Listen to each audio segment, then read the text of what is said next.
The major concern with patients when they come in complaining about bad breath is that it's never going to go away. The main thing that we look for when patients complain about bad breath is, number one, do they have gum disease?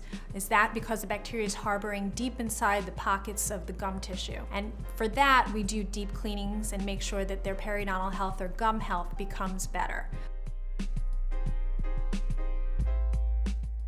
People are more prone to bad breath when they usually have a dry mouth, whether they're taking allergy medication, they're using a mouthwash that has alcohol, which is not good because alcohol dries out the mouth, and then you don't have the natural saliva protection. People on other medications as well, where you don't have a natural saliva flow to wash away the bacteria, that is a side effect. We call that xerostomia.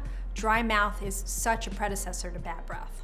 And also people with stomach problems who have that acid reflux because it creates an acidic environment coming from the stomach into the mouth can also have bad breath. If you're noticing a problem with bad breath that just won't go away, it's important to see your dentist as a first line of defense to see if you have any gum problems that are developing, or it might be something that's going on in your stomach and your dentist will refer you to a doctor for that. Sometimes it's just an underlying condition and the bad breath is just an indication of something else that's going on in their body or their mouth.